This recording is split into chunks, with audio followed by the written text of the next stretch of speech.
Jonathan Stanko here, being joined by Iona College men's basketball head coach Tim Cluse. Exciting time on Monday. Your schedule was released, both non-conference and conference. Just some quick thoughts and comments. Seeing your schedule, the non-conference schedule you put together, and the conference schedule that the MAC handed out to you.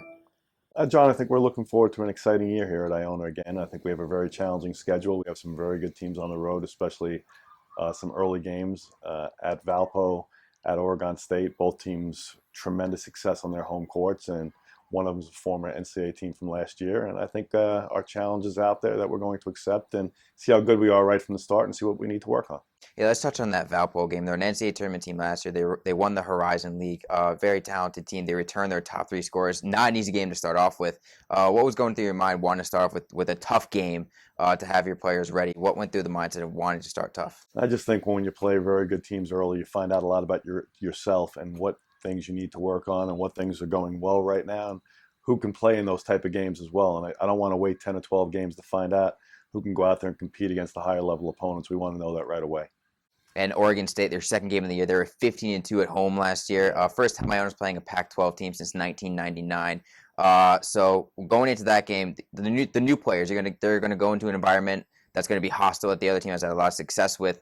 What's that going to be like for the early part of the season to go into some place that is incredibly tough to play?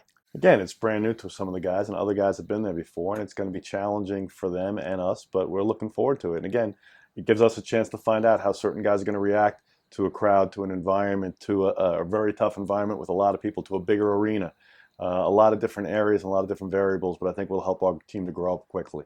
And your third game of the year is the home opener versus Delaware. Just talk about what you look for in the home opener from your team. The freshmen are excited because it's their first game at home, but it's also the last game before your first MAC game, which is your fourth game of the year. Right. So just talk about what you're looking for in that Well, home you're opener. hoping whatever you didn't do well in your first two games that you show some improvement in those areas and that players have a little bit more of a comfort zone now going into game three. Playing at home, most importantly, the Iona fans that will be here and getting them here to understand what our team's going to be about and join the excitement. The reason we're good is because of the fans we have here. So we're really looking forward to having them and playing any home game that we have. The MAC schedule is two early conference games in the early December, and it's going to be your fourth and fifth games of the year. At that point, you're still trying to figure out your rotation and what players you want to move where. How do you balance the need to win your conference games, which obviously matter come MAC tournament time, but also the need to get your rotation right and to see what players fit well where? I think it's just an ongoing process. I think early on you're trying to play whoever's playing the best for you at that time and whoever gives you the best chance of winning while using some depth. So it is a challenge, but it's easier to do that early in the year because I think other teams are going through the same thing. So they're going to have some challenges. They may have some lineups that are not going to be their lineups the next time you see them. And it's a learning experience for both teams. And obviously you play to win every single time out. The game that caught everyone's eye was going to be down at URI, a rematch last year, the NIT. People on the boards were predicting the games. This is one they didn't see coming. Just talk about how this game came together, and is there any sense of a rematch, maybe, or revenge that you kind of want to take on, having disappointing end of the last season? Well, listen, they had a great team this year. They're probably favored to win the Atlantic 10.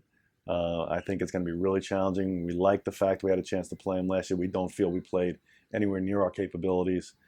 So to have a chance to play them again at their place is a great challenge for our guys, and to play a team at that level. It's a great RPI game for both of us. So we're really looking forward to that game.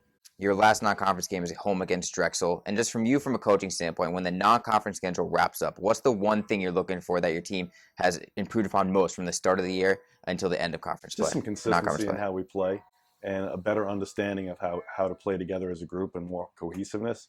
So hopefully by the time you hit the regular conference season, the bigger part of it in the second half of the year, that we're playing at a better level. We have a better feel as coaches for what different players can do. The players have a better feel for what's expected of them and what it's like to compete at this level, at the college level, and how hard you have to play every time out, and that we give the fans something to keep coming back for. And I can't let you go without talking about Manhattan. Both games are Friday night matchups once again. They're going to be spotlight games for the MAC. Just talk about those games we're expecting this year, maybe different from past years. A great rivalry that will be there again this year. We're looking forward to it. Both places, I'm sure, will be sold out, and there'll be a lot of buzz about both games. Always tough games with each other. It's been going on for probably 40 years or so between the two schools, and it's something we really look forward to here at Iona. And go Gaels!